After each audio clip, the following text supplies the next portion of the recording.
मन मंदिरा गजर भक्तीचा.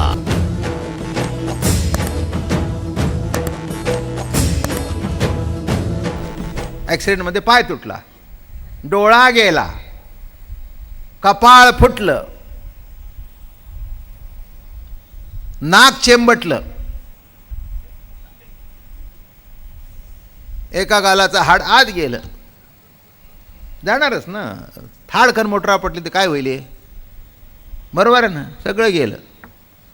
मग ते डॉक्टरनी थोड्या दिवसात, आता काय सगळं प्लॅस्टिक सर्जरी आहे, पण तो आता हात तर गेलाच होता आणि तो निकामी झाला होता, काही उपयोग नाही. मग आम्ही गेलो भेटायला.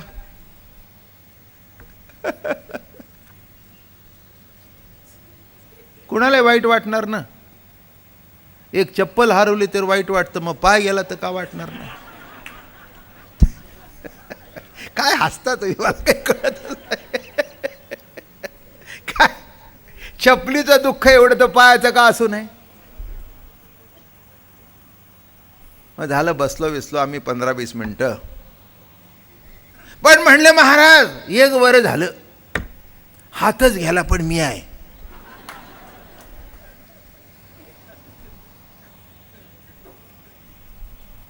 पायच गेला पण मी आहे.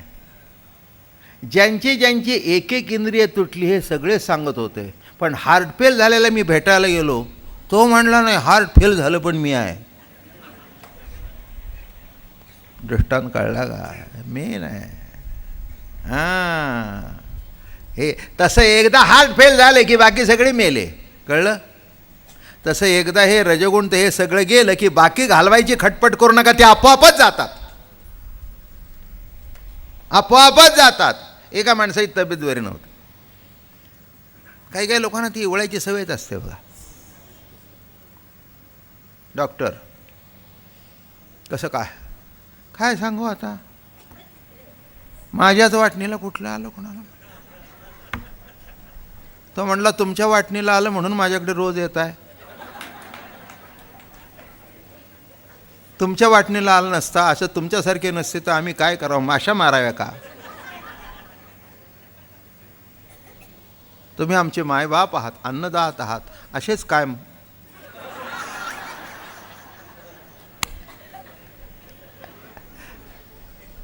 आहे रे गंमत. हां, लक्षात घ्या. मग ते पायाला गोळे येतात, टक्कुर दुखतं,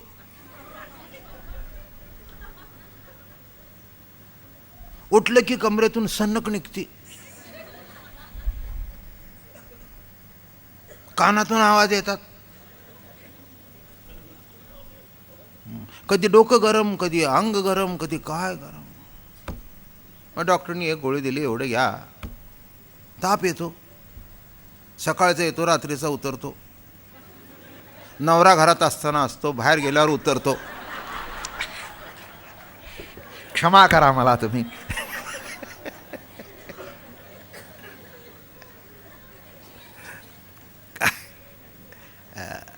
मग डॉक्टरने एक गोळी दिली, ह्या 3 वेळा घ्या. हां, मला 10 ठिकाणी बरं नाही, एकच गोळी. ते म्हणले आईसाहेब तुम्ही असं काही मनात घेऊ नका, एक रोग तुमचा बरा झाला की बाकी सगळे बरं होतील. तुमचा मेन जो रोग आहे तो मला माहिती आहे, त्याच्यावर औषध देतो. त्याच्यामुळे हे डोकं दुखणं, पाय दुखणं, गोळे येणं, भूक न लागणं, हे एक बरं झालं की बाकी सगळं, एकाच सगळं आलं. तसं एक प्राण गेल्यावर सगळे गेले, सगळे गेले, सगळे गेले.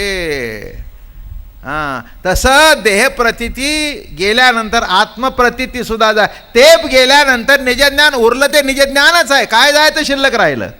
देहासवे हात पाय जाती मनासेवी इंद्रिय, का सूर्यासहे जाय किरण जाळ.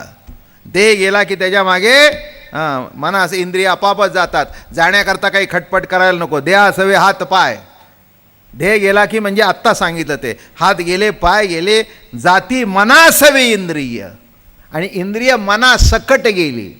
एक लक्षात घ्या. काही काही माणसं मला प्रश्न विचारतात, त्यामुळे माझ्याकडे उत्तर तयार होतात, नाही तर मी सुद्धा गाफील असतो. एक लक्षात घ्या, एक मुद्दाम सांगतो तुम्हाला. माझी मुंबईला चातुर्मासाची प्रवड चाललेलं होतं. एक आली मुलगी माझ्याजवळ, हुशार होते. मला म्हणाले, बाबा महाराज एक प्रश्न विचारू का? देह गेल्यानंतर मनाचं काय होतं?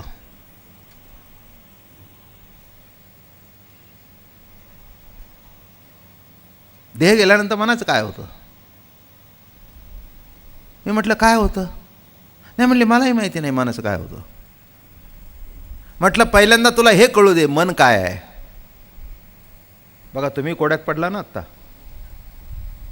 पडला ना कोड्यात. हां, पंचज्ञानेंद्रिय पंचकर्मेंद्रिय 11वं मन 12वी बुद्धी.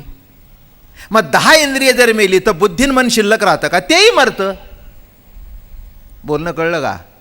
बाकीची इंद्रिय मेली तर मन काय शिल्लक राहतं का?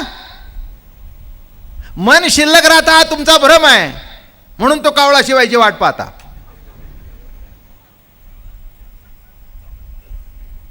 आणि ताईला पाटल्या दिन कबूल केल्याशिवाय शिवत नाही.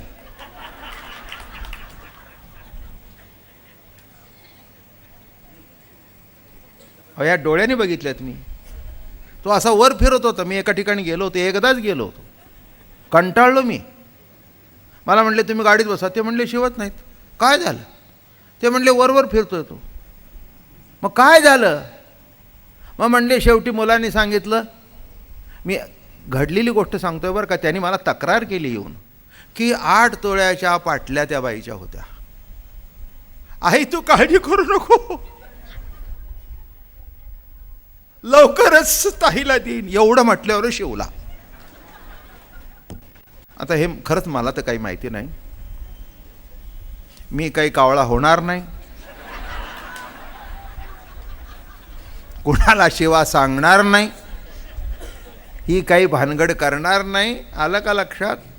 माझं मन जिवंतपणी पांडुरंगाच्या जवळ आहे. शेवटी तिथेच जाईल आणि पुन्हा जन्माला येईल त्याची सेवा करण्याकरता. बाकीचा काही प्रश्न नाही. तुम्ही रात्रंदिवस तेच करा, बाकी काही करू नका. मी तुम्हाला सांगू, जास्ती काही करू नका. सकाळी उठल्यावर स्मरण करावं, आंघोळ झाल्यावर मानस पूजा करावी, सुंदर पांडुरंगाचे रूप आणावं, रात्री झोपताना हात जोडावे, प्रार्थना करावी, पुष्कळ झालं. पण नित्य नेमाने करावं. ती सायकल चुकता कामा नाही, नाही का? सायकल चुकता कामा, नित्य नेमाने करावं. मग एक मागे सांगितलं तुम्हाला, एक फार प्रश्न महत्त्वाचा विचारला. टाईम होतच आलाय. प्रश्न विचारला की देवा म्हणे तू सांगतोस की अंतकाळी माझं स्मरण कर. काय कळतं का तुला? अंतकाळी स्मरण कर म्हणजे काय? स्मरण कर म्हणजे काय? कसं कर? एकदा तुमचं हार्ट फेल झालं की बाकीची सगळी इंद्रिय संपली. बरोबर आहे ना? तेव्हा हार्ट हा मेन भाग आहे, तेवढाच गेलाय, हात चालू आहे. हो, हार्ट फेल झालं तरी असं असं करत गेले.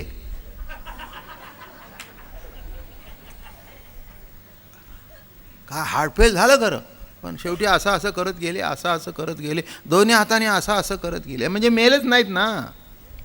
हार्ट फेल झाल्यावर काय? लक्षात घ्या, विनोदाचा भाग थोडासा बाजूला ठेवा, पण ते झालं त्याला आहे म्हणून मजा आहे तुम्हाला ऐकायला. नाहीतर अमृतानुभव कशाला कोण ऐकतंय? सगळे कंटाळून जातील, कंटाळून सांगतील. सगळे म्हणतील काहीतरी कथा सांगा, काय काहीतरी गोष्ट सांगा. ही तुमची गोष्ट आहे. इतर गोष्टी ज्या असतात त्या देवादेकाच्या असतात, आणि ह्या सगळ्या गोष्टी तुम्हाला आहेत. तुम्ही देव असून तुम्हाला देव पण तुमचं कळत नाही. ते देव पण तुमचं तुम्हाला कळण्याकरता हा अमृतानुभव आहे. हां, म्हणून मागचा कोण वैकुंठाला गेला असेल ते गेला असेल. हा अमृतानुभव नीट कळला तर तुम्हाला कळेल मी रोज वैकुंठातच आहे. एवढ्याकरता हा प्रयत्न आहे. म्हणून ही जी कथा आहे ही तुमची कथा आहे. हां, तुमची कथा आहे. आणि म्हणून गंमत कशी आहे, महाराज म्हणाले देहासवे हात पाय जाय. बरोबर आहे ना? हे गेलं की गेलं. गंमत गंमत सांगतो, दृष्टा नेहमी सांगतो मी. हात तुटला, बरोबर आहे ना? अंतकाळामध्ये लक्षात घ्या मंडळी, वात पित्त कफाचा असर असतो, बुद्धी नष्ट होऊन जाते. ते उगीच कुठेतरी बघत असतं ना, आपल्याला वाटतं आमच्याकडे बघतोय. मग प्रत्येक जण म्हणतात माझ्याकडे बघून प्राण सोडला. एवढं कोण लागून गेलं तो तुझ्याकडे बघून? त्याचे डोळेच असे झाले होते, असे असे घरघर फिरत होते, दिसत माझ्याकडे बघून तुझ्याकडे जाऊ द्या सोडून सगळं. अंतकाळाच्या वेळेला वातपित्त कफाचा असर असतो, बरोबर आहे ना? मग त्याचा जर असर असतो तर अंतकाळी तुझं स्मरण कसं होईल? काय म्हणले, वाह हुशार आहेस. ऐक म्हणले, पुढचं सांगतो. आयुष्यभर नित्यनेमाने माझं स्मरण कर. शेवटच्या अंतकाळाच्या वेळेला तू माझं स्मरण करू नकोस, मी तुझं स्मरण करीन. आणखीन काय पाहिजे? अंतकाळाच्या वेळेला तू माझं स्मरण करू नकोस, मी विसरणार नाही की हा मला कधी विसरणार नाही, आणि अंतकाळाच्या वेळेला तुला दर्शनच देईन. म्हणून नित्यनेम नामी ते प्राणी दुर्लभ. हरिपाठामध्ये ज्ञानेश्वर महाराज म्हणाले, म्हणून नित्यनेमाने रात्री 12 वाजले 1 वाजला तरी हरिपाठ चुकू नका. सकाळी उठल्यानंतर मानस पूजा करा, झोपताना पांडुरंगाची मूर्ती आईसाहेबाची आणा, आरती करा, डोळे झाका. हे फार मोठं तंत्र आहे बरं का, फार मोठा आशीर्वाद आहे. कळू दे नाही तर न कळू दे, सध्या न कळत करा, कालांतराने कळेल, कालांतराने कळेल. आणि म्हणून महाराज या ठिकाणी म्हणाले, ना तरी निद्रेची अवघी स्वप्ने मरती अवधी, ते अविद्येच्या संबंधी आटती जीव. जसं निद्रा संपल्यानंतर स्वप्न संपतं, तसं अविद्या संपल्यानंतर बाकीचं काही शिल्लक राहत नाही. मन मंदिरा गजर भक्तीचा.